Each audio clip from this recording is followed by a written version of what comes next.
I love this town. Y'all know my great-great-granddaddy founded Schmigadoon when he came upon this beautiful tract of land and said, they'll never find us here.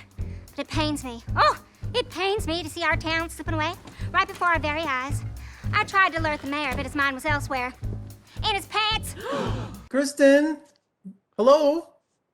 I love your background. Oh, well, thank you so much. It's so cute. Oh, thank you. I'm just kind of like, I'm so nervous because I'm such a fan of yours. I'm a huge fan of musical theater. I've been a fan of yours for many, many years. So I am so happy for you because Schmigadoon is so wonderful. Someone who's a history of musical theater and drama and college. And it is just, it's the inside jokes, the music, the sets.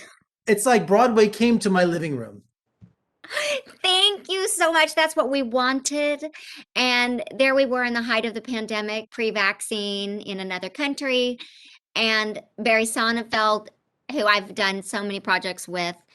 And I'm reading, by the way, I knew about this a year ago because they did a reading and I couldn't do it.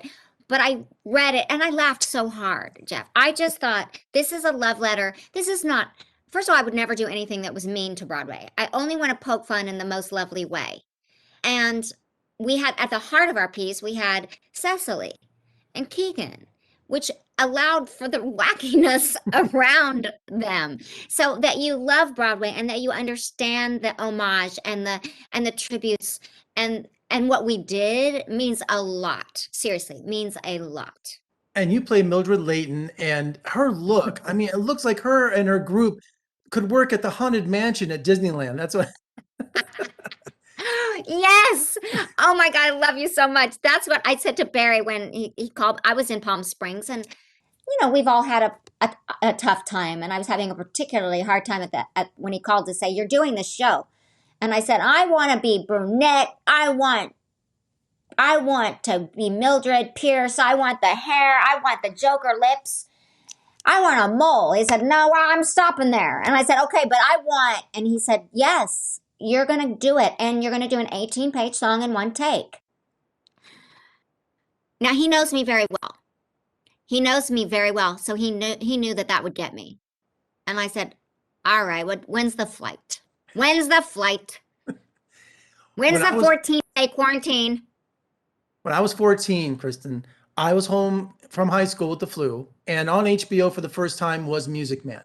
And when I heard You Got Trouble, I spent an entire week. I was obsessed with that song until I learned it. And I would sing it for my mother all the time, or she had company over, and they would be so impressed with it. I did the Robert Preston version, of course. Then when I saw you do, Strife and Tribulation, I thought, I got to memorize this. And then it got so complicated. I'm like, how in the world did she do this and in one take? Jeff, I went a little crazy. The 14-day quarantine, I would wake up in the middle of the night, test myself. I'd go in the bathroom, do it. Alan Cummings living next door. Shut up. We're very close. We're brother and sister. I said, they're not going to wait 1 second on set for me. And I spent 14 days doing that and 90 Day Fiancé on TLC, which I don't know if you've seen it. It's fantastic. It makes you feel great about your life. I did Tribulation, and that's all I did. Oh. I just did it. And by the way, because you know music theater, you know the homage to Trouble. Some of the lyrics. This was more complicated. This was more complicated than You Got Trouble. Thank you. Yes. Thank you. When I read like an earwig crawling from your ear to the brain, and soon the youngins will be neglecting chores, I thought, whew, have I lost my mind? Honestly, FaceTime, my boyfriend was like, day 8 of quarantine, he's like, I think you're. But it takes someone to do that song. So you did it perfectly. Thank you. I have to mention Fred Armisen before we leave here. I mean, he was just playing your husband. He was such the opposite of your character, and that just balanced everything out. I'm just a big fan of his too. It had to have been him. We did Deck the Halls together a long time ago. We're all friends.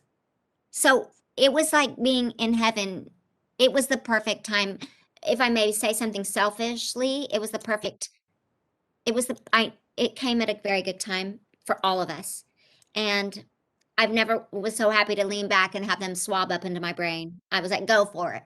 I was so happy to be there.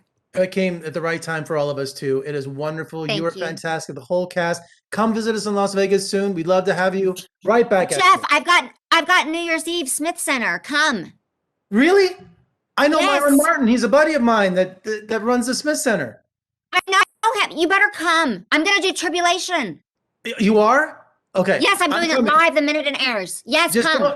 Just don't pretend you don't know me when I see you, okay? I hate when you do that. I'm actually gonna call you out from the audience and be like, Jeff, this is for you, and watch me do it. Watch me do it. I'll be there. Thank you so much. Bye.